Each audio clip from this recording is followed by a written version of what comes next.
अस्सलाम वालेकुम, कैसे हैं आप सब लोग। मैं उम्मीद करती हूँ कि आप सब बिल्कुल ठीक होंगे। जैसा कि कल के व्लॉग में मैंने आपको बताया था कि मैंने सारी जो है ना अपनी फ्रूट्स और वेजिटेबल्स फ्रेश प्रोड्यूस की जो है ना ग्रॉसरी कर ली थी। तो आज हम लोग जो है ना बस मैं घर आ चुकी हूँ, तो फिर अब उसको संभालेंगे और अपनी रूटीन में आपके साथ अब शेयर करूँगी। तो आज का जो व्लॉग है ना वो काफ़ी इन्फॉर्मेटिव होने वाला है हाउसवाइफ के लिए, जिनको जो है फ्रेश प्रोड्यूस जो है उसको ऑर्गेनाइज़ करना और उसको संभालना भी एक टास्क है। और वो मैं कैसे करती हूँ ये मैं आपके साथ भी आज शेयर करूँगी, ताकि मेरे आगे के दिन जो है ना वो इजी रहें। जब बच्चे स्कूल की रूटीन होती है बच्चों की, उस टाइम में मुझे जो है ना ये एक्स्ट्रा टास्क ना करने पड़े, इसलिए मैं जब अपनी वीकली ग्रॉसरी करती हूँ तो उसके साथ मैं ये काम कर लेती हूँ। ये हैं जी हमारी सारी सब्जियाँ इस शेल्फ के ऊपर। खीरे, टमाटर, ये मारूश जो है ना वो सारी सब्जियाँ ला रही। कैप्सिकम, गोभी, करेले, रेड कैबेज, फिर उसके बाद है ये येलो कैप्सिकम आ गई। ये हमारी जो है स्वीट पोटैटो, शकरकंदी जिसको कहते हैं, ग्रीन कैप्सिकम। तो अभी जो है ना फ़िलहाल हम आज जो है फ्रूट को संभालेंगे। पहले तो सब्जियों को जो है मैं आहिस्ता आहिस्ता बताऊंगी कि सब्जियों को मैं कैसे संभालती हूँ। ये हमारी तकरीबन तमाम जो सब्जियां हैं ना वो सारी आ गई हैं यहाँ पे। और ये है सारा जो हमारा 2 हफ्ते का फ्रूट है। इसमें एप्पल्स हैं, ये मैंगोज़ हैं, ठीक है। फिर उसके बाद ये एवोकाडो हैं, फिर उसके बाद ये है हनी ड्यू और ये बनाना है और ये कीवी है, ठीक है। और ये जो है ना हमारी 1 2 3 4 5 6 हमारे जो है ना डब्बे हैं स्ट्रॉबेरीज के, और ये 2 जो हैं ये है हमारी ब्लूबेरीज, ठीक है। ये हमारा फ्रूट है 2 वीक्स के लिए। अब इसको जो है ना मैंने शेक्स के लिए भी सेव करना है। मैं इस फ्रूट को जो है, कुछ फ्रूट जैसे स्ट्रॉबेरीज बहुत सस्ती लगी हुई थी तो मैंने बहुत सारी स्ट्रॉबेरीज ले ली हैं। अब मैं सारी जो स्ट्रॉबेरीज है ना इनको वॉश करूँगी और फिर मैं इनको फ्रीज़ करके संभालूँगी। अच्छा, सबसे पहले मैंने ये बाउल ले लिया। अब इसके अंदर मैं ना थोड़ा सा पानी ले लूँगी और इसके अंदर थोड़ा सा मैं सिरका शामिल कर लूँगी। अच्छा, ये जो है ना मैंने इस बाउल में पानी ले लिया, क्लियर बाउल के अंदर। तो पानी के अंदर ना 1 बाय 1 जो है मैं ये सारी स्ट्रॉबेरी जो है वो डाल दूँगी। सारी उल्टा दो, सारा उल्टा दो। तो यहाँ पे ये सारी स्ट्रॉबेरीज मैं इसके अंदर डाल रही हूँ।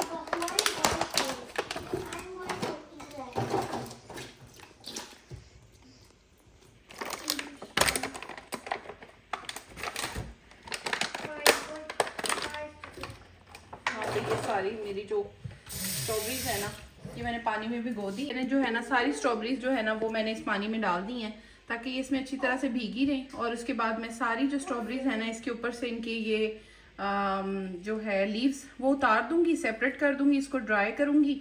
और फिर उसके बाद मैं इनको इन्हीं पैक्स के अंदर, जो इसके पैक्स थे उन्हीं के अंदर मैं इनको सेव करके फ्रीज कर दूंगी, ताकि जब मुझे शेक्स बनाने हो मैं शेक्स के लिए जो है ना इसके अंदर चीज़ें डाल दूंगी। तो अभी जो है ना मैंने इसको पानी में डाल दिया है और अच्छी तरह से मैंने कहा कि इसका अच्छा डर्ट जो है ना वो अच्छी तरह से निकल जाए।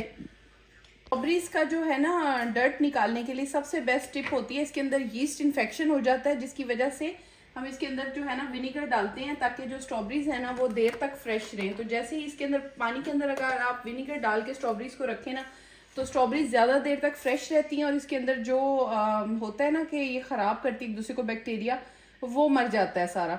तो इसको मैंने 10 to 15 मिनट्स के लिए इसके अंदर भिगो दिया है पानी में सिरका डाल के। तो उसके बाद अब बाकी फ्रूट्स को भी मैं जो है ना सॉर्ट आउट कर लेती हूँ बस।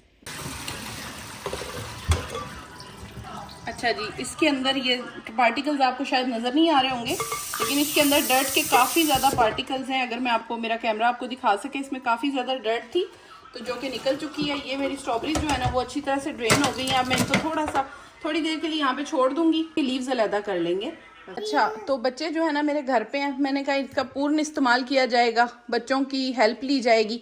तो आज जो है ना बच्चे क्या कर रहे हैं, वो ये कर रहे हैं कि स्ट्रॉबेरीज जो है ना उनके लीव्स को उतार के सेपरेट करके बाउल में अलहदा कर रहे हैं ताकि हम इनको ना सेव कर सकें, ठीक है। तो दोनों बच्चे जो है ना मेरी हेल्प करा रहे हैं। Okay, quick. ये मैंगोज़ हैं, तो मैंगोज़ का ये है कि अभी मैं इनको बस वॉश करके जो है ना सिर्फ फ्रिज में रख दूंगी। अभी एक तो ठंडे भी नहीं हुए हुए, तो इनका तो फ्रीज़ अभी मैंने नहीं करना। ये बस जो है ऐसे खाने के लिए लाए हैं, तो अभी इनको ऐसे ये फ्रिज में जाएंगे अभी। तो ये है हमारी कीवी, कीवी जो है वो भी हमारी जो है इस टाइम फ्रीज़ नहीं होगी, सिर्फ फ्रिज में जाएगी ये। अच्छा ये है जी रॉक मेलन हमारा, हनी ड्यू, ये भी हमारा जो है ना ये फ्रिज में जा रहा है क्योंकि इसको वॉश करने की भी ज़रूरत नहीं है, तो ऐसे ही जा रहा है अभी। तो सबसे पहले जो है ना फ्रिज के अंदर मैंने फ्रिज में रखने वाले फ्रूट्स जो है ना वो डाल दिए हैं। अगर मैं इन्हें ओपन करके रखूँगी ना तो ये बहुत जल्दी ख़राब हो जाएंगे। ये इस शॉपर में जब रहते हैं तो ये जल्दी करके ख़राब नहीं होते। ऑरेंजेस, मैंगोज़ और कीवी, ठीक हो गया। तो बनाना मैं काफ़ी सारे ले आई थी, तो यहाँ पे कुछ बनानास जो थे ना वो मैंने निकाल लिए थे। इनको जो है मैंने पील ऑफ करके उसके बाद इनको छोटे छोटे पीसेस में कट कर लिया था और इनको एक साइड पे रख दिया था। तो बस फिर इसके बाद बारी आई है जी हमारे एप्पल्स की। एप्पल्स जो है ना जो पहले से मेरी फ्रिज में पड़े हुए थे, थोड़े से जो है ना ये वो हो गए थे, इनकी जो स्किन थी ना वो सॉफ्ट हो रही थी, तो मैंने इनको जो है ना धो लिया था अच्छे तरीके से और उसके बाद अब मैं इनको कट कर रही हूँ स्किन समेत, क्योंकि जो है ना वो स्किन ऑफ नहीं मैं कर रही इसकी। और बस मैं इनके जो है ना बीज अलग कर रही हूँ और जो है एप्पल को कट कर रही हूँ स्लाइसेस के अंदर। तो इनको भी कट करके मैंने जो है ना बनाना के साथ ही रख दिया था। अच्छा जी, तो यहाँ पे आप देख सकते हैं 3 फ्रूट जो है ना हमारे रेडी हैं। एप्पल्स, ये एप्पल्स वो हैं जो पहले से फ्रिज में पड़े हुए थे और थोड़े से जो है ना ये ख़राब होने वाले थे, इनकी स्किन सॉफ्ट हो चुकी थी, तो मैंने इनको कट कर लिया है। वहाँ पे वो स्ट्रॉबेरीज़ हैं, उनके मैंने जो है वो लीव्स उतारने के बाद उनको भी अलहदा कर लिया। और अब देखें मैं इनके पैकेट कैसे बना रही हूँ। स्ट्रॉबेरी के बॉक्स हैं, इसके अंदर मैंने स्ट्रॉबेरीज़ डाल दी हैं, साथ में मैंने एप्पल्स डाल दिए हैं और साथ ही जो है ना मैंने इसके बनाना भी ऐड कर दिया। ये एप्पल, इसमें मैंने सारे एप्पल जो हैं 4-5 पीस एप्पल्स के रख लिए, इसमें 4 पीस मैंने बनाना के रख लिए और इसमें मैं 5 to 6 स्ट्रॉबेरीज़ रख रही हूँ, बल्कि ज़्यादा ही रख रही हूँ। तो ये जो है ना शेक के लिए मेरे 3 पैक जो हैं इस तरह से रेडी होते जा रहे हैं। और जब मैं सारे रेडी कर लूँगी, और ये देखें इसमें भी मैंने इसी तरह से ये स्ट्रॉबेरी और इसके साथ एप्पल और इसके साथ ये बनाना और एप्पल, ठीक है, ये हो गया। और इसमें मैं एक और बनाना डाल दिया, एक और पैक हो गया। फ्रिज में जो है मैंने नए एप्पल्स डाल दिए, पुराने एप्पल्स को मैंने शेक के लिए जो है फ्रीज़ कर दिया है। इसी तरह से सबके पैक बना लिए हैं। ये मिक्स फ्रूट का शेक बनाने के लिए बहुत आसान हल है। जैसे ही बच्चे स्कूल से आए बस आप ब्लेंडर में ये डालें, इसके साथ आप दूध डालें, आपको आइस डालने की भी ज़रूरत नहीं, क्योंकि जो फ्रूट है वो ऑलरेडी फ्रोज़न होता है, तो फिर उसके बाद उसमें आइस भी डालने की ज़रूरत नहीं। और बनाना जो है ना ये मैं आपको एक सीक्रेट इंग्रेडिएंट बता रही हूँ कि अगर आप बनाना को फ्रीज़ कर लेना तो वो शेक को क्रीमी टेक्सचर देता है। जितनी भी शेक शॉप्स है ना वो बनाना को फ्रीज़ करके रख लेते हैं और फिर उसके बाद वो शेक में ऐड कर देते हैं, तो इससे ऐसे फील होता है कि बड़ा क्रीमी सा और फ्लफ़ी सा टेक्सचर हमें फ़ील होता है शेक का। तो एक्चुअल उसकी जो सीक्रेट इंग्रेडिएंट होता है वो होता है फ्रोज़न बनाना। ये जो है स्मूदीज़ में भी जो है ये काम आ जाता है।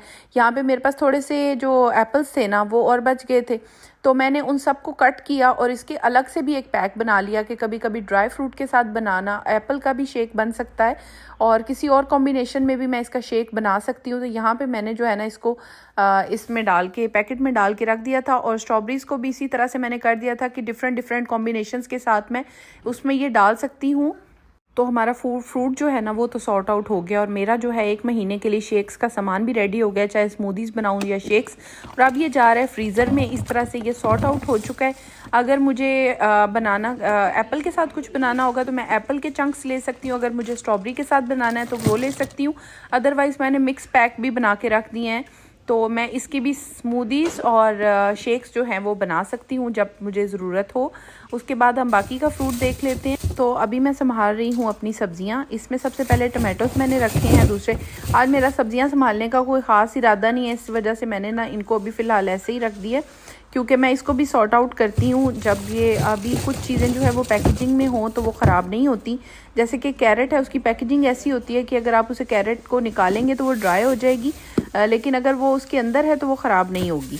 तो बस फिर उसके साथ ही अभी तो मैंने शॉपर्स के साथ ही चीज़ें रख रही हूँ, क्योंकि जब आप चीज़ों को वॉश करके रखते हैं तो चीज़ें जो है ना वो बहुत जल्दी ख़राब होना शुरू हो जाती हैं। यहाँ पे चीज़ें काफ़ी साफ़ सुथरी आती हैं, लिहाजा हमें उनको बिल्कुल उस टाइम पे फ़ौरन से वॉश करने की भी ज़रूरत नहीं होती, क्योंकि वो ऑलरेडी पैक्ड होती हैं सारी चीज़ें। तो फ़िलहाल मैंने जो पकाने वाली सब्ज़ियां हैं वो भी इकट्ठी करनी शुरू कर दी थी। यहाँ पे मैंने पकाने वाली सब्ज़ियां इकट्ठी कर ली हैं और नीचे जो है बॉक्स में मैंने बाकी सब्ज़ियां डाल दी हैं। तो ये 3 सब्ज़ियां जो हैं वो मेरी फ़ेवरेट हैं, यानी कि रेड कैप्सिकम, ग्रीन कैप्सिकम और येलो कैप्सिकम। ये हर वक्त यूज़ होती रहती हैं, वीक में 2-3 बार, कभी पास्ता के अंदर, कभी पिज़्ज़ा के अंदर, कभी सैंडविच के अंदर, रैप्स के अंदर। ये ऐसी सब्ज़ी है कि जो हर तरह के खाने के साथ चल जाती है, यानी कि ये सब के साथ चल जाती है, पाकिस्तानी फ़ूड में, बाकी हर तरह के फ़ूड में। इसको मैंने जो है ना बिल्कुल ड्राई बांध के रख दिया था। कैप्सिकम अगर ज़रा सी भी गीली हो जाए तो वो बिल्कुल सही नहीं रहती। और अब आ गया जी धनिया, जिसका काम है काफ़ी लंबा। तो सबसे पहले मैं धनिया को खोल लूँगी। ये इसका बंच मैंने लिया था काफ़ी बड़ा, इनसे ये बहुत बड़ा बंच मिल जाता है। ये इतना बड़ा बंच कहीं और से नहीं मिलता, ये इसी शॉप से मिलता है, तो फिर मैंने ले लिया था। इसमें तकरीबन 7-8 बंच होते हैं और वो एक बड़ा बंच बना देते हैं उसको। तो बस फिर मैंने जो है ना सारे बंच को आराम से अनपैक कर लिया है। सारे बंच ओपन करने के बाद जो है इसको मैंने अच्छे तरीके से साफ़ कर लिया था। साफ़ तो नहीं किया था, सबसे पहले मैंने इसको वॉश किया था। वॉश करने के लिए मैंने इसे छाननी में डाल लिया था और ऊपर से जो है ना वाटर शावर करा दिया था, यानी कि इसको मैंने स्प्रिंकल कर दिया था अच्छे तरीके से, ताकि जो मिट्टी है ना वो निकल जाए। और धनिया के बारे में आपको पता ही है कि सबसे ज़्यादा मिट्टी, रेत जो होती है वो इन्हीं चीज़ों में होती है, क्योंकि ज़मीन से बड़ी करीब होती हैं, तो इसको पानी से बार बार वॉश करना बहुत ज़रूरी है। तो मैंने इसको सबसे पहले इसको वॉश किया, ताकि काटने से पहले और साफ़ करने से पहले भी अच्छी तरह से वॉश हो जाए। अच्छी तरह से जब ये वॉश हो गया था तो उसके बाद मैंने जो है ना इसको अच्छी तरह, इसके लीव्स जो है ना वो देख लिए थे और इनको जो है ना साफ़ कर लिया था और इसको बाद में इसको कट कर लिया था अच्छे तरीके से।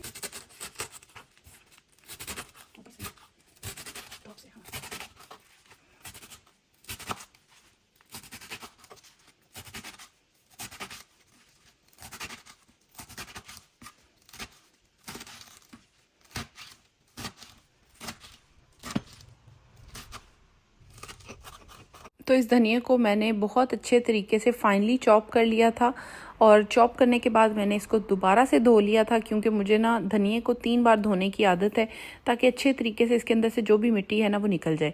जब मैंने इसे वॉश कर लिया था उसके बाद मैंने इसे जो है इसके पानी निकलने के लिए काफ़ी देर के लिए छोड़ दिया था।